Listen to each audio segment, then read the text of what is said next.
Hi everyone, मैं रोहन यादव आप सभी का एक बार फिर से अपने यूट्यूब चैनल पर स्वागत करता हूं।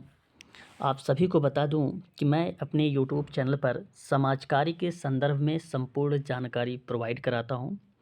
आज मैं आप लोगों से डिस्कस करने वाला हूं यूजीसी नेट समाज कार्य द्वितीय पृष्ठ पत्र दिसंबर 2013 का ये प्रश्न है और इन्हीं प्रश्नों को आप आगामी परीक्षाओं में भी देख सकते हैं। जैसे कि आगामी परीक्षा King George medical university Lucknow Uttar Pradesh यानी medical social service officer grade 2 की जो 23 सीटों पर वैकेंसी निकाली गई है, उन परीक्षाओं में भी यहाँ से प्रश्न देखने को मिल सकते हैं। साथ ही साथ ये वीडियो आगामी परीक्षा यूजीसी नेट 1 जनवरी से लेकर 19 जनवरी के बीच में होने वाला है। वहाँ पर भी ऐसे प्रश्न आप लोगों को देखने को मिल सकते हैं। तो वीडियो को अंत तक देखिएगा और बहुत ही महत्वपूर्ण प्रश्नों पर हम लोग डिस्कस करेंगे। और पहला प्रश्न आपके सामने है। प्रश्न कहता है कि Mahatma Gandhi national rural employment guarantee योजना के प्रमुख गुण निम्नलिखित में से कौन से हैं।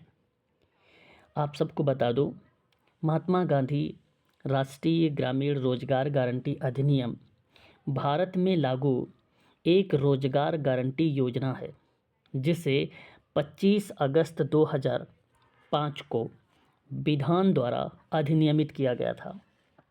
इस योजना प्रत्येक वित्तीय वर्ष में किसी भी ग्रामीण परिवार के उन वयस्क सदस्यों को 150 दिन का रोजगार उपलब्ध कराती है।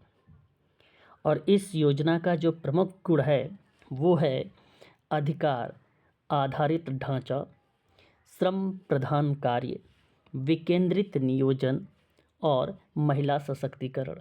ये चारों पॉइंट आपके सही हैं, अतः कोड में आप सभी लोग विकल्प डी का चुनाव करेंगे। सभी सही हैं। क्वेश्चन नंबर सेकंड पर बात करते हैं।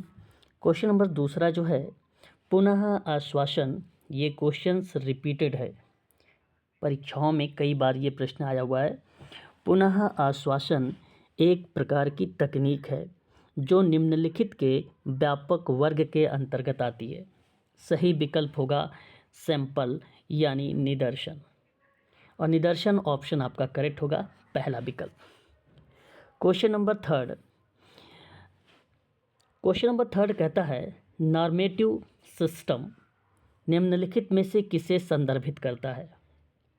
क्वेश्चन नंबर आपके सामने तीसरा है। ये नॉर्मेटिव जो सिस्टम है ना, ये समाज के नियमों और प्रतिमानों की पद्धति है। पहला पॉइंट सही होगा। समाज की संस्कृति पर भी विचार विमर्श किया जाता है। समाज का परंपरागत व्यवहार पर भी डिस्कस होता है, यानी विकल्प यहाँ पर डी आपका करेक्ट ऑप्शन माना जाएगा।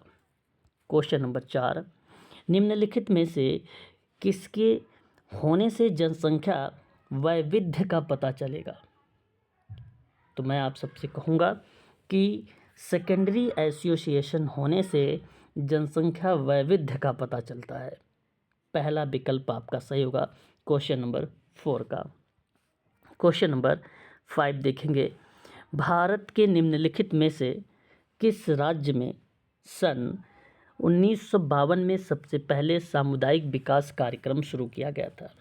सामुदायिक विकास कार्यक्रम भारत सरकार के द्वारा संचालित एक उपक्रम है जो 1952 में सर्वप्रथम राजस्थान में यह कार्यक्रम शुरू किया गया था, 2 अक्टूबर 1952 को। सही विकल्प होगा डी ऑप्शन। क्वेश्चन नंबर 6 सवाल आपके सामने, और क्वेश्चन नंबर 6 क्या कहता है। कहता है कि सामुदायिक संगठन के लिए कौन सा उपागम है। कम्युनिटी ऑर्गेनाइजेशन के लिए कौन सा उपागम है। क्वेश्चन नंबर 6 में आप सभी लोग कहेंगे समुदाय संचालित विकास, सामाजिक पूंजी निर्माण, पारिस्थितिकी टिकाऊ विकास। अतः मैं आप सबसे कहूँगा कि विकल्प डी का चुनाव करें क्वेश्चन नंबर 6 में। क्वेश्चन नंबर 7, किसी आकलन की विश्वसनीयता को सूचित करने के लिए निम्नलिखित में से किसका उपयोग किया जाता है? ये क्वेश्चन नंबर 7 कहता है। किसी आकलन की विश्वसनीयता को सूचित करने के लिए, याद रखेंगे आप सभी लोग, विश्वसनीयता अंतराल का उपयोग किया जाता है। विकल्प डी करेक्ट माना जाएगा इस क्वेश्चन का। क्वेश्चन नंबर 8, सामाजिक न्याय एवं सशक्तिकरण मंत्रालय के अंतर्गत निम्नलिखित में से किस विभाग का सृजन मई 2012 में किया गया था? आप सबको मैंने अभी RPWD एक्ट पढ़ाया है। भारत सरकार के सामाजिक न्याय और अर्थ सशक्तिकरण मंत्रालय के अंतर्गत मई 2012 में अपंगता मामलों का विभाग, ठीक है, मामलों का एक अलग विभाग का सृजन किया गया है और सही ऑप्शन आपका बी माना जाएगा इस प्रश्न का। Question number 9, from charity to social work पुस्तक के लेखक कौन है? मैरी रिचमंड अमेरिका के एक समाज सेविका थी जो सोशल केस वर्क की जनक के रूप में जानी जाती हैं। सन 1922 में मैरी रिचमंड महोदय ने किताब लिखा था from charity to social work. सही विकल्प ऑप्शन ए जाएगा। आप सबको बता दूं, एलिजाबेथन एन एग्न्यू का भी नाम आता है, लेकिन प्राथमिकता आपको मैरी रिचमंड को देनी है। इनकी 3 किताबें बड़ी फेमस रही हैं। एक तो आप देख रहे हैं यहाँ पर, और एक आपके सामने सोशल डायग्नोसिस आती है सन 1917 में, और एक किताब आती है friendly visitor among the poor करके 1899 का वर्ष आता है। ये परीक्षाओं में हर साल रिपीट होता है। मैं आप सभी से कहूँगा ये किताबें याद जरूर रखेंगे। क्वेश्चन नंबर बढ़ेंगे हम लोग 10 की तरफ। स्पर्श अथवा दबाव द्वारा त्वचा का संवेदन है। आसान सवाल है। आप सभी लोग कहेंगे गति संवेदन स्पर्श प्रत्यक्षण परसेप्शन, विकल्प सी करेक्ट होगा। क्वेश्चन नंबर 11 नंबर का सवाल, 12 अगस्त किस रूप में मनाया जाता है? 12 अगस्त अंतर्राष्ट्रीय युवा दिवस के रूप में मनाया जाता है। ये आप सबको भली भांति तरीके से पता भी है। क्वेश्चन नंबर 12, जनसंख्या पिरामिड का क्या अभिव्यंजित करता है? 4 विकल्प हैं। मात्र मृत्यु दर, जनन क्षमता दर, मृत्यु दर, किसी दिए गए समय पर आयु, लिंग वितरण। क्वेश्चन नंबर 12 का विकल्प डी करेक्ट होगा, किसी दिए गए समय पर आयु, लिंग वितरण। ऑप्शन डी करेक्ट माना जाएगा। क्वेश्चन नंबर 13, ये सवाल आज की क्लास हम लोगों ने 7 बजे पढ़ा था UGC नेट में। आप लोग इस सवाल का जवाब भी दे पाएंगे। क्वेश्चन कहता है ह्यूमन राइट वाक्यांश शब्द का सबसे पहले निम्नलिखित में से किसमें प्रयोग किया गया था? तो क्वेश्चन नंबर 13 का विकल्प सी होगा, charter of the United Nations में। मौलिक या मानव अधिकारों से मतलब है मौलिक अधिकार एवं स्वतंत्रता से, जिसके सभी मानव प्राणी हकदार होते हैं। अधिकारों और स्वतंत्रताओं के उदाहरण के रूप में जिसकी गणना की जाती है, उनमें नागरिक और राजनीतिक अधिकार सम्मिलित होते हैं। अतः क्वेश्चन नंबर 13 का विकल्प तीसरा ही सही माना जाएगा। Question number 14, international convent for economic, social and cultural rights का अंगीकरण किस वर्ष किया गया था? क्वेश्चन नंबर 14, 1948 में। विकल्प आपका बी करेक्ट माना जाएगा। आप सबको बता दें कि अपने इस YouTube चैनल पर किंग जॉर्ज मेडिकल यूनिवर्सिटी की ऑनलाइन क्लासेस शाम को 5:45 PM पर प्रोवाइड कराई जाती है, जिसकी फ़ीस मात्र 3500 रुपये रखी गई है। वहीं यूजीसी नेट की क्लासेस भी आप लोगों को प्रोवाइड कराई जा रही हैं। यूजीसी नेट की क्लास का समय है 7 PM। इसका जून 2025 के लिए नया बैच जनवरी में स्टार्ट होगा और नए बैच के साथ आपका एक नया सेशन नया तरीके से सारी चीज़ें स्टार्ट कर दी जाएंगी जनवरी में।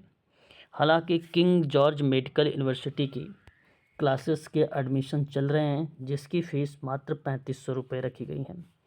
अभी अगर आप यूजीसी नेट की क्लासेस लेना चाहते हैं तो मात्र 1000 रुपये में आपको रिकॉर्डेड वीडियोस और PDF आप सभी को प्रोवाइड कराए जाएंगे जनवरी 2025 के लिए।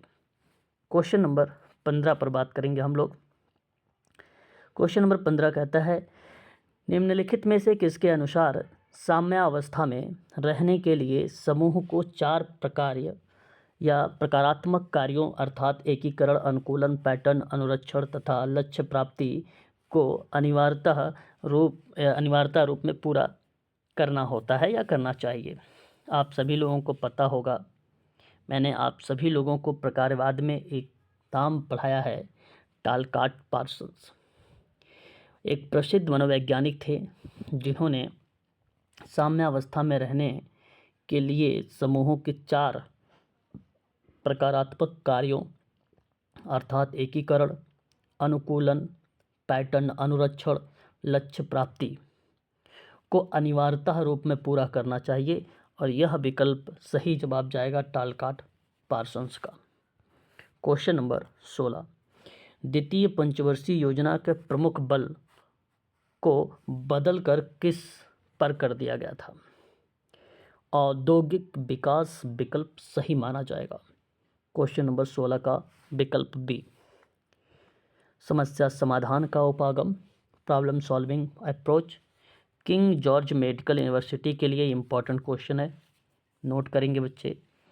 इसका निम्नलिखित में से किस वैज्ञानिक का या विद्वान का योगदान प्रादुर्भाव रहा है?